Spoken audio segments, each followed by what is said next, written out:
Hello. Good evening मेरे प्यारे बच्चों। कैसे हैं आप सभी? आई होप आप सभी बहुत अच्छे होंगे। चलिए मैं आपको अब नेक्स्ट कहानी सुनाती हूँ। मेरी पहली कहानी आपको बड़ी अच्छी लगी होगी, चतुर बगुला वाली। चलिए आज मैं आपको एक शैतान बंदर की कहानी सुनाती हूँ। बंदर तो बच्चों को काफी मजेदार लगते हैं, इधर उधर जंपिंग करते रहते हैं। उनका फेवरेट फूड है बनाना, और वो चने, गुड़, ये सब खाते हैं बंदर, और बच्चों को बड़ा मजा आता है ये सब खिलाने में।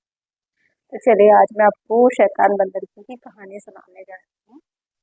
चलिए बस स्टार्ट करते हैं। एक जंगल में बहुत से मजदूर काम कर रहे थे। ठीक है। वहां पे मंदिर और धर्मशाला बनाने का काम सौंपा गया। दोपहर में धूप बहुत तेज थी, तो बेतहाशा गर्मी में मजदूरों के लिए काम करना मुश्किल हो रहा था। जाहिर सी बात है, इतनी तेज गर्मी में मजदूर लोग कितना मेहनत करते हैं। अपन तो घर में रहते हैं, लेकिन मजदूर लोगों से पूछो, इतनी धूप में वो कितनी बिल्डिंग बनाते हैं, सारा काम करते हैं। बहुत है। तो एक मजदूर बोला, मुझसे तो अब गर्मी बर्दाश्त नहीं हो रही है, इसलिए मैं भोजन करने के लिए गांव जा रहा हूँ। तो भोजन करने के बाद थोड़ी देर आराम करूंगा, तुम लोग मेरे साथ चलना चाहो तो आ जाओ, तुम्हारी इच्छा है। काम करते वक्त सभी मजदूर थक चुके थे, इसलिए उन सभी ने अपने साथी संगियों के साथ, एक बड़े ने कहा, भूख तो मुझे भी लगी है, प्यास मुझे भी लगी है, तो चलो क्यों ना अपन सब साथ में चलते हैं। साथ में खाना खाने में और साथ बैठ के बातें करने में जो मजा है वो अकेले क्या आएगा। ये सोच के लड़के ने चीन तो एक एक जने ने बोला, 2 मिनट रुको, इस लकड़ी को चीरने में मुझे बहुत समय लगा है। मुझे इसकी कटी हुई जगह पर एक लकड़ी फंसा देनी है, जिससे ये दोबारा बंद ना हो। जाहिर सी बात है, उसने लकड़ी को छीला है तो उसमें कितनी मेहनत लगती है। तो उसने कहा, इसमें एक टुकड़ा लगा देता हूँ, जिससे मैं वापस आऊंगा तो मुझे यहीं से काम स्टार्ट करना है, तो मुझे पता रहेगा।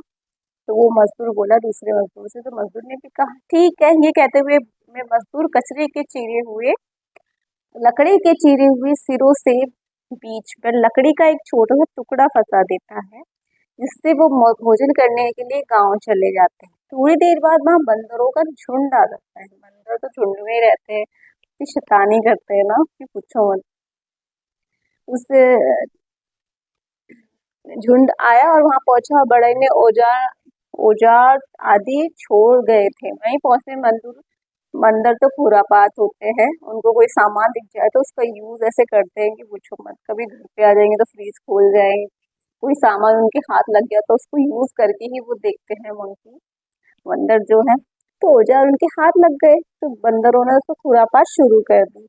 कोई बंदरों ने वहां लकड़ों से उछलने लगे, कुछ लकड़ियों को छोटे छोटे टुकड़े उछाल कर खेलने लगे।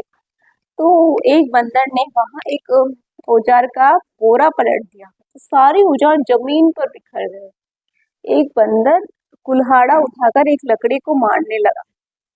उससे थोड़ा छोटा बंदर बहुत ही शैतान था। उसे इस बारे में जानने की बड़ी उत्सुकता थी कि ये कर क्या रहा है, मुझे भी करना है। उसकी निगाहें उस लकड़ी पर पड़ी तो एक सिरे पे चीरा हुआ लगा हुआ था। उसके चीरे के नीचे लकड़ी फंसी हुई थी। वह लकड़ी के पास पहुंचा और बड़े ध्यान से देखने लगा। मैं समझ नहीं पा रहा था कि लकड़ी के नीचे ये चीरा क्यों लगा है, इसका क्या क्या सेंस है, मतलब क्यों लगाया गया है, कि इसके पीछे कुछ खाने की चीज तो नहीं है, कुछ रखा तो नहीं है। ये उसे देख रहा था। मैं समझ नहीं पा रहा था। चीरे हुए सिरे में लकड़ी जिस तरह फंसी हुई थी, उस लकड़ी को पकड़कर हिलाना जारी रख जरा सा हिला दिया। बंदे ने दूसरा उस लकड़ी को जमाकर उसे बाहर खींचा, लेकिन जब तक वह ठस से मस नहीं हुई, क्योंकि वो लकड़ी बहुत अच्छे से फंसी हुई थी उसके अंदर। वह बंदर बहुत चिढ़ गया। उसने सोचा कि मैं लकड़ी को बाहर निकाल कर ही रहूंगा। उसने तो ठान ही ली, मुझे ये काम करना है तो करना है। एक लकड़ी के कटे हुए सिरे से दोनों और टांगे करके बैठ गया और उस लकड़ी को बाहर की तरफ खींचने लगा। उसने पूरी ताकत लगा दी बंदर ने कि वह दोनों फाइट पैर करके बैठ गया और उसको खींचने लगा कि किसी भी हाल में ये लकड़ी निकलनी चाहिए। लेकिन उसे पता नहीं था कि उसकी पूंछ लकड़ी के दोनों सिरे के बीच में अटकी पड़ी है। उसे बंदर को बिल्कुल ध्यान नहीं था। काम करते करते उसको इतना जोश चढ़ गया कि उसको अपनी पूंछ का ख्याल भी नहीं आया कि वो दोनों लकड़ियों के बीच में फंस जाएगी। तो बंदर बिल्कुल भी ध्यान नहीं दिया। उसने थोड़े दोनों हाथों से लकड़ी को पकड़ पूरी ताकत से खींचा।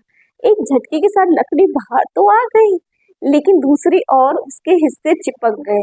इस तरह बंदर की पूंछ उन चिपके हुए हिस्सों में फंस गई। पूरी पीस बंदर दर्द से चीख पड़ा। उसके बाद सुनकर झुंड के सारे बंदर वहां आ गए। बंदर की ऐसी हालत देखकर वो सब भौचक्के के रह गए कि ये क्या हो गया।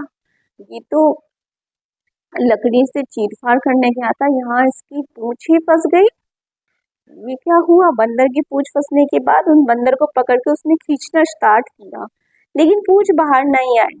तब एक बूढ़ा बंदर बोला, हिम्मत मत हारो, पूरी ताकत लगा दो, इसे खींचो, तब उसकी पूंछ जरूर बाहर निकल जाएगी। इस बार बंदर ने ऐसा ही किया, लेकिन इस बार बंदर की पूंछ बाहर आने की बजाय टूट गई।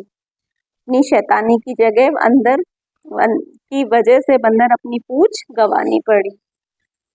देखा आपने, उसने जोर जोश में पहले लकड़ी को छीनना स्टार्ट किया, ये छीनी तो उसने ठान ली कि अब मैं करके ही दिखाऊंगा।